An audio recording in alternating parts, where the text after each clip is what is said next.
Mediodía, y ahora, en vez de atravesar o recorrer kilómetros, lo que vamos a hacer es atravesar el tiempo, los siglos, una figura, la del rey Arturo. ¿O por qué no? ¿Se imaginan que fuera Alfonso el Batallador? Durante siglos, los historiadores pensaron que la historia del rey Arturo y sus caballeros era tan solo una leyenda. Sin embargo, tras el mito se esconde un héroe real. Pero, Hace 1600 años. pero quizá no tanto, ¿eh? Quizá no esos 1600 años, quizá no tanto. A ver, me explico. Están escuchando ustedes pues el tráiler de una de las películas de tantas que el cine ha dedicado a la leyenda del rey Arturo, al reino de Camelot, a Excalibur y demás, ¿no? Han sido muchas. Esta concretamente no es la última, no es la más reciente, esta es del 2004, el rey Arturo. Y ya ven ustedes que dice, bueno, a ver, aquí podría haber dudas, pero hace una referencia a hace 1600 años. Hay una, evidentemente, leyenda la más extendida, la más académica, si me permiten ustedes la expresión cuando hablamos de leyendas, que parece que bueno, pues sería un rey en el final del Imperio Romano, en el inicio, ¿no? Por lo tanto, de esa nueva era, allá en las Islas Británicas. ¿Y si no fuera así? ¿Y si tuviera algo de aragonés esa leyenda? Pues el investigador y divulgador histórico Sergio Solsona ha trabajado en ello, ¿no? En saber un poquito más, y hoy en este 15 de agosto nos acompaña. Sergio, ¿qué tal? Buenos días. Hola, buenos días. Gracias por venir, ¿eh? A vosotros por invitarme. 15 de agosto, Día de la Asunción.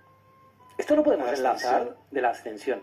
Sí. De la ascensión. ¿Lo podemos enlazar con lo que estamos hablando de alguna manera? Precisamente uno de los primeros versos que empieza uno de los cantares, que comienzan a extenderse a lo largo del siglo XII, que decía que el día de la ascensión el rey vino de Carrión a Camelot. Esa es la primera mención que tenemos a esa ciudad, que no es de la Baja Edad Media, ni mucho menos, que es a partir del siglo XII, en el que este Dux Velorum, que nunca fue un rey, porque en las crónicas galesas, dijéramos, no era un rey, sufre una transformación radical, ¿vale?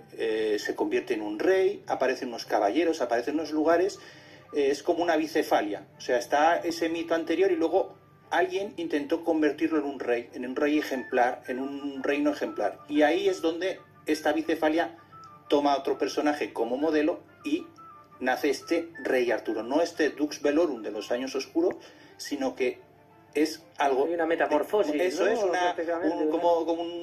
una vuelta a convertir a ese personaje que en algo ideal. Entonces, para eso necesitan un referente histórico, para crear una leyenda Entonces, en ese siglo XII, en ese primer tercio del siglo XI, podemos hablar de Godofredo de Monmouth, y un año en concreto, 1134, en el que ya se necesita como rey. Y para utilizar ese rey utilizaron de modelo el rey que en aquel momento era un modelo para toda Europa, que estaba consiguiendo las mayores victorias, que fue Alfonso I el Batallador. Bueno, esa es después de tu investigación y de lo que es tu trabajo. Conste que supongo yo que ahora mismo, si nos estuvieran escuchando ahí en las Islas Británicas y demás, estarían empezando a revolver. No, perdona, a ver, la dinastía de los Plantagenet aquí está, y a partir de aquí, bueno, pues Arturo era un rey, fue un rey, dentro de lo que es la leyenda, representando a un rey céltico, podríamos decirlo así, ¿no? Porque las primeras referencias que podemos encontrar de Arturo como rey son en esas crónicas del siglo XII. Del siglo XII. Es en ese momento cuando hay una expansión de esta figura, aparecen unos nombres de unos caballeros que los ingleses, mal que les pese, no saben de dónde salen, aparecen unos lugares, aparecen unos objetos que aún los están buscando, porque se lo pelean ingleses, galeses, escoceses, ¿vale? Pues ellos no encuentran esas referentes. Sin embargo, cuando buscas esos referentes y haces este trabajo de literatura comparada entre los Fidelis Regis, por ejemplo, los más fieles al rey de Alfonso I el Batallador, y esos personajes que aparecen en estos cantares de gestas, en estas pseudocrónicas, pues te surgen ya los paralelismos ya de una manera pues súper evidente. Porque aquel Camelot arqueológico que se supone encontraron, que no en un fiasco, si no recuerdo mal, ¿no? Sí, es que ellos, Camelot aparece en este verso hablando de un está unido al Lancelot y el caballero de la carreta, que nos relata un triángulo amoroso, ¿vale? En el que un rey se casa con una reina, Ginebra, y esa reina queda cautivo en un castillo al lado de un río. Lancelot la rescata, ¿vale? Y es un cantar extraño porque luego Lancelot, desde haberse liado con la mujer del rey, vuelve a las huestes del rey. Exactamente, claro. Eso fue lo que pasó entre Alfonso I el Batallador, que se casó con Urraca. Urraca quedó presa en un castillo que lo tenemos aquí al lado, que es el castillo del Castellar, al lado de un gran río, y un caballero que ahí las crónicas no nos dicen quién, pero luego tuvo hijos con doña Urraca, se llama Pedro González de Lara. Sí. Pues la rescató, fue uno de los que probablemente... Podría ser el Lancelot. Claro, por lo tanto, es evidente, porque Pedro González de Lara fallece en una gesta a caballo que tuvo contra el conde de Tolosa en el asedio de Bayona, luchando por las huestes del Batallador, pese a que había sido infiel. Y exactamente así acaba este cantar que empieza nombrando Camelot. ¿Me sigues? Sí, Entonces, sí. Al situar la historia, la leyenda, en lo que generó la leyenda, las conexiones se hacen, incluso los lugares.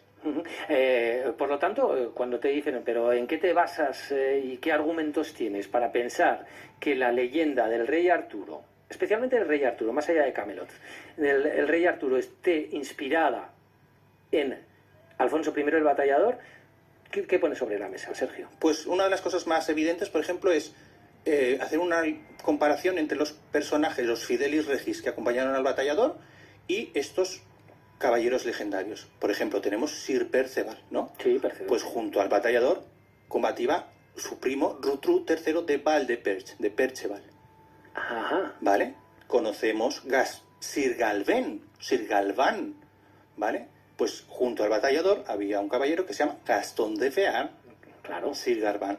Bueno, Sir Bors es uno de los clásicos. Céntulo de Vigorra o Bogorra. Sir Bors. O sea que incluso fonéticamente sí, estamos viendo cómo hay enlazados aquellos que eran los caballeros que rodeaban a Alfonso el Batallador. Todos. Sir Quiot era un diminutivo de Quique.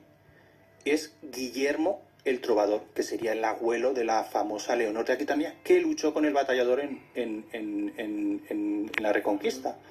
Entonces, están ahí, son evidentes, y luego los hechos históricos que, puestos junto a estas leyendas, las conexiones son... Claro, pero por ejemplo, alguien que nos esté escuchando ahora mismo y está empezando a repasar la leyenda del rey Arturo, y pero ¿y Excalibur qué? ¿No? La famosa claro, espada.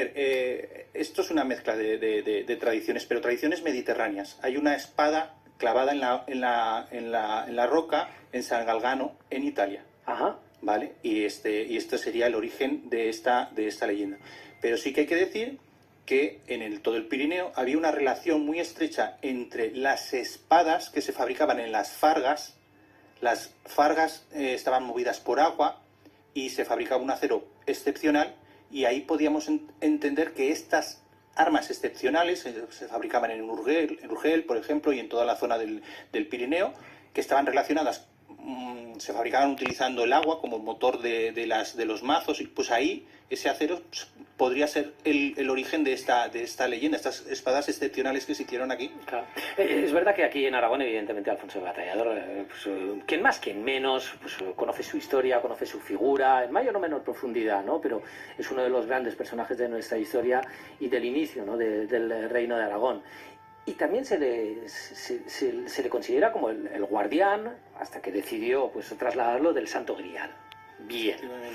El Santo Grial aquí puede jugar un papel. ¿Podemos enlazar el Santo Grial? Es evidente. ¿Sí? Es evidente. La estancia del Santo Cáliz en San Juan de la Peña, ¿sí? Que eso está documentado, a partir el documento más antiguo es el de Ramiro II el Monje, y muy probablemente desde Sancho Ramírez ya estaba localizado esta pieza que hoy la podemos observar en Valencia allí.